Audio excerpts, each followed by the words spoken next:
ডাকসু আর জাকসু নির্বাচন শেষ না হতেই নতুন করে জোরালো হচ্ছে প্রায় 2 যুগ ধরে বন্ধ থাকা বরিশালের ঐতিহ্যবাহী সরকারি ব্রজমোহন কলেজ ছাত্র সংসদ নির্বাচন। দক্ষিণাঞ্চলের ইতিহাসের অংশ এই ক্যাম্পাসে দীর্ঘদিন ভোটের মাধ্যমে নেতৃত্ব না থাকায় অধিকার বঞ্চিত হচ্ছেন প্রায় 30,000 শিক্ষার্থী।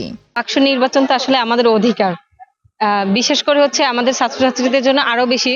কারণ হচ্ছে আমাদের যে বিভিন্ন সমস্যা থাকে, এটা আমাদের বলার জন্য যে একজন মাথা থাকে, তো এই মাথাটাই তো আমাদের নাই। শিক্ষার্থীরা বলছেন নানা সমস্যার সমাধানে তাদের ভরসা এখন কেবল আন্দোলন, কখনো ক্যাম্পাসে কখনো রাজপথে। এতে যেমন একাডেমিক ক্ষতি হচ্ছে তেমনি বাড়ছে দুর্ভোগ। তাই ডাকসু জাকসুর ধারাবাহিকতায় এবার বাকসু নির্বাচনের দাবি আরো জোরালো হয়েছে। প্রতিটা শিক্ষা প্রতিষ্ঠানে আসলে ছাত্র সংসদ নির্বাচন খুবই গুরুত্বপূর্ণ এবং সেটি লেজুর ভিত্তিক ছাত্র রাজনীতিকে বাইরে রাখার জন্যই প্রয়োজন। তো সেই জায়গা থেকে বিএম কলেজে প্রায় দীর্ঘ 2 যুগ হয়ে যাচ্ছে যে বাকসু নির্বাচন হচ্ছে না। মাঝে 2011-12-তে একটা নির্বাচন, ওটা নির্বাচন না, ওটা ছিল যে স্বঘোষিত ভিপি হিসাবে হয়েছে। তো এটা গ্রহণযোগ্যতা নেই বললেই চলে। তো সেই জায়গা থেকে প্রায় 2 যুগ হয়ে যাচ্ছে। তো আমরা 5ই আগস্টের পরে যেটা দেখতে পাচ্ছি যে শিক্ষার্থীদের অধিকার আদায়ের লক্ষ্যে ছাত্র সংগঠনগুলো আসলে ওইভাবে কাজ করছে না ক্যাম্পাসগুলোতে। 1889 সালে প্রতিষ্ঠিত বিএম কলেজে প্রথম বাকসু গঠিত হয় 1952-53 সেশনে। এরপর নিয়মিত নির্বাচন হলেও সর্বশেষ বাকসু ভোট হয় 2002 সালের 13 আগস্ট। 2011 সালে তৎকালীন সিটি মেয়রের নির্দেশে নির্বাচন ছাড়াই ছাত্রলীগ ও ছাত্র মৈত্রীর সমন্বয়ে গঠিত হয় ছাত্র কর্ম পরিষদ। তবে তা নিয়ে মামলাও হয় এবং শেষ পর্যন্ত এর কার্যক্রম ভেঙে পড়ে। বাংলাদেশের প্রথম ইমিউনিটি বুস্টার সমৃদ্ধ ফ্যান্টাস্টিক হ্যাপি এনার্জি বিস্কিট। আপনারা জানেন দীর্ঘ 2 দশকেরও বেশি সময় ধরে বিএম কলেজে ছাত্র সংসদ নির্বাচন হচ্ছে না। তো ইসলামী ছাত্র আন্দোলন বাংলাদেশ বিএম কলেজ শাখার পক্ষ থেকে আজকে আমাদের সরকারি বিএম কলেজের প্রিন্সিপাল বরাবর স্মারকলিপি প্রদান করেছি আমরা বাকসু নির্বাচনের দাবিতে।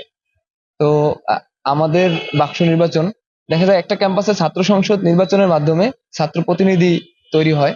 1999 সালে নির্মিত বাকসুর পৃথক ভবনটি এখন তালাবদ্ধ। ভবনটির জীর্ণ দশা স্পষ্ট চোখে পড়ে। শিক্ষার্থীরা অভিযোগ করেন সন্ধ্যার পর ভবনের বারান্দায় বসে চলে মাদক সেবনের আড্ডা।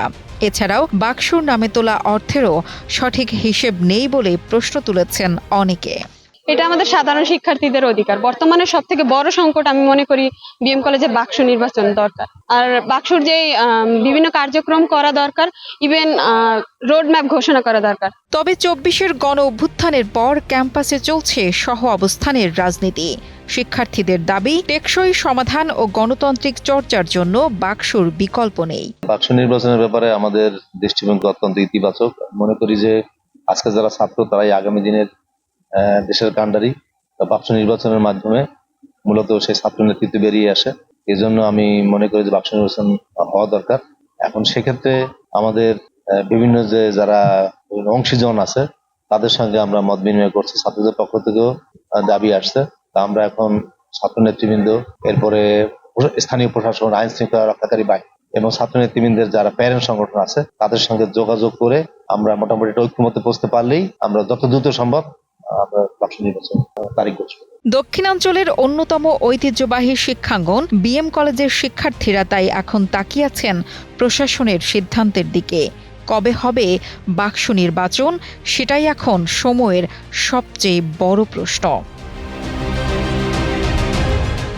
জিয়াউল করিম মিনারের পাঠানো তথ্য ও ভিডিও চিত্রে ডেস্ক রিপোর্ট, কালের কণ্ঠ।